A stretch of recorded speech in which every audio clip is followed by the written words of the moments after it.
fermentação vai iniciar com a maçã ralada, um resultado melhor em termos de sabor, que é muito importante, e de fermentação. O problema muitas vezes é que eu acho que podemos utilizar a levadura do vinho, mas experimentei só uma vez e não fiquei muito satisfeito. Claro que é mais barato. Mas este temos que vir aqui daqui a 2 anos para ver se ele está bom. Não, este já em 4 semanas pode ser experimentado.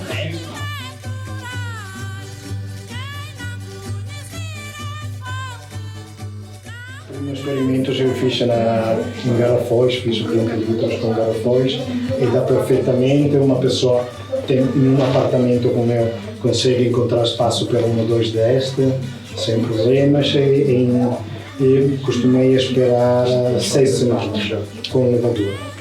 Agora este com o óleo então com a fruta e com o sumo de limão e todos os dias limpar da espuma e no final filtrar, é a primeira vez que vou experimentar, mas porque a finalidade é mesmo aquela de ficar com no registro científico, na experiência científica.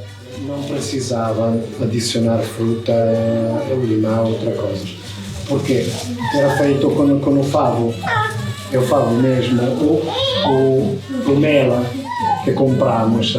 Este não é industrial, então não é só centrifugado, não é, como se diz, pasteurizado. Não é pasteurizado, porque se fosse pasteurizado tira todas as propriedades e precisa só levadura para trabalhar. Neste caso, com este, um mel não filtrado, tem todo o pólen, tem todos os materiais que ajudam a fermentação. Então agora, sempre. As abelhas, o problema, que é o projeto do André. É o André. E as abelhas?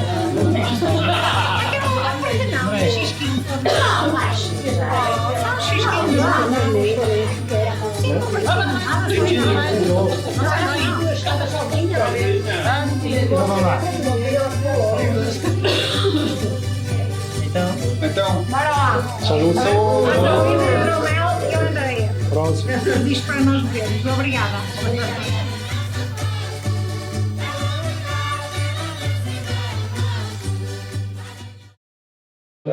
Queria fazer uma pequena introdução sobre as bebidas fermentadas da antiguidade.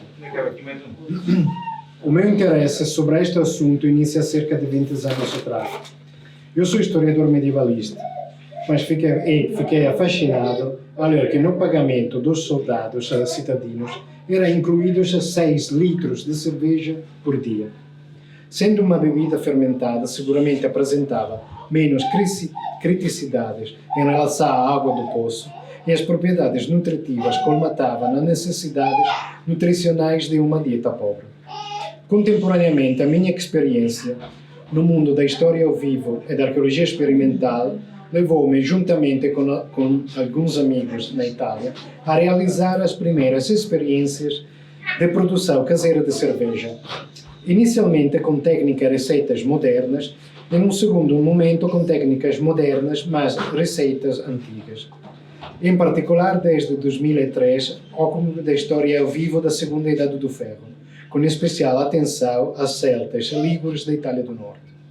Por esta razão, em 2013, iniciei um projeto, o Beer Brick Project, com a finalidade de reproduzir com técnicas antigas e a assim chamada birra de Pombia, a cerveja de Pombia. Pombia é um concelho na região de Piemonte, no noroeste da Itália. Aqui, numa necrópole do VI e V século a.C., foi encontrada uma sepultura na qual estava um copo de barro, entre outros objetos, no qual havia resíduos de uma bebida fermentada à base de cereais. Uma coisa muito interessante é que na análise polínica do resíduo encontrou-se uma pequena percentagem de lúpulo, resultando assim a mais antiga cerveja da Europa continental com a presença do lúpulo. Não é claro se a sua presença, que como sabemos não é só para dar o sabor amargo à cerveja, mas principalmente utilizado para a conservação, fosse propositada ou fortuita. O meu grupo tende a acreditar mais na segunda hipótese. E agora explico o porquê. O projeto desenvolvido entre 2013 e 2016 constituiu na reprodução da cerveja, partindo da germinação de cereais até a prova do resultado final, com a dupla finalidade de experimentar algumas técnicas antigas e de tentar aproximar-se àquilo que poderia ser o gosto dos antigos. Eu costumo ter um PowerPoint com fotografias. Agora tentei de ser mais claro e simples possível para explicar. O primeiro passo é a germinação, ou seja, colocar as cariópsis, não sei se o termo é... basicamente é o cereal símbolo. Okay. Na água por 48 horas, mudando a água de 4 em 4 horas. Então precisam turnos, porque precisa levantar à noite, trocar a água, mudar o contentor. Depois secar as cariópsis por 3 dias ao ar.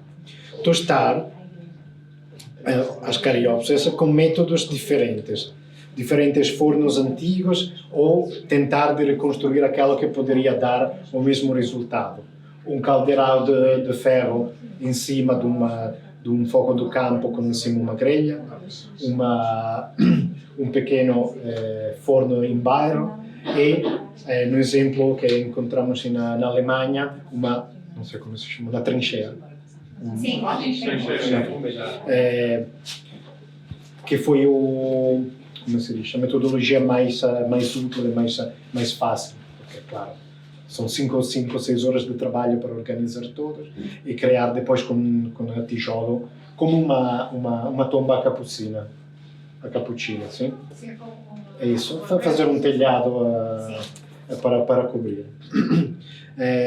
Após de 3 semanas, moer com uma mão manual, que foi o trabalho mais longe, porque falamos de 30 kg de cereais, com aquela mão que normalmente é mais romana, mas também foi utilizada para os celtas, que é aquela que roda. É um trabalho muito longe.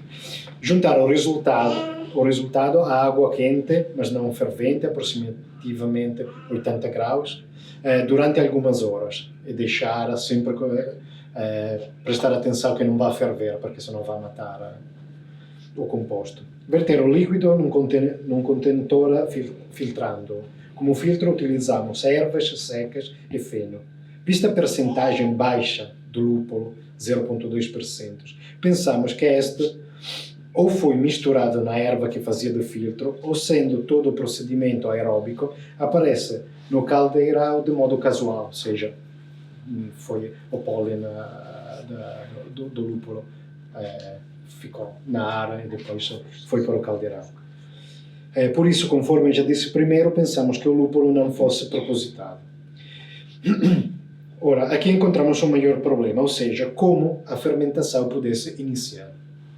Não temos provas para a Idade do Ferro e até a época medieval de uma vontade precisa de utilizar levedura à preparação da cerveja. Se por um lado temos exemplos de cerveja pré-histórica das ilhas do norte da Europa, da Faroe, daquela área, né, entre a Escócia e Noruega, nas quais o processo de fermentação era iniciado utilizando o estrume. Por outro, a mitologia narra que a primeira cerveja vem realizada também graças à baba do javali sagrado que acabou no caldeirão. Efetivamente, as enzimas presentes na saliva de alguns animais têm estas propriedades, mas não quero entrar em pormenores técnicos.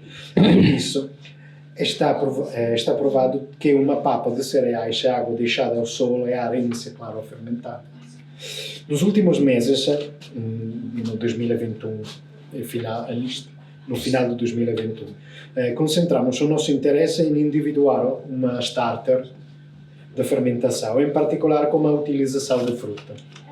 Quando iniciamos as primeiras experiências, decidimos concentrar-nos nós em algumas partes da produção e tomamos como dado adquirido o facto que a utilização dos mesmos contentores para produzir e conservar a cerveja.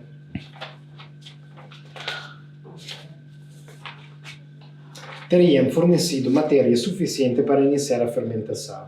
Por este motivo, produzimos a cerveja moderna e fizemos-la amadurecer nos contentores que sucessivamente utilizamos para a produção da cerveja do Pong. Uma vez terminado o processo, a cerveja ficou a maturar por algumas semanas e os resultados foram apresentados numa feira de cerveja artesanal nacional, o Expo Birra 2014, em Piacenza, no norte da Itália. No ano seguinte, repetimos a experiência, melhorando a técnica e recolhendo os dados de modo mais científico, e decidimos de fazer amadurecer uma parte da cerveja num dolium, mais ou menos como este, fechado e lacrado com cera. Os resultados foram apresentados em alguns eventos históricos, em bibliotecas e museus. Sobre os resultados,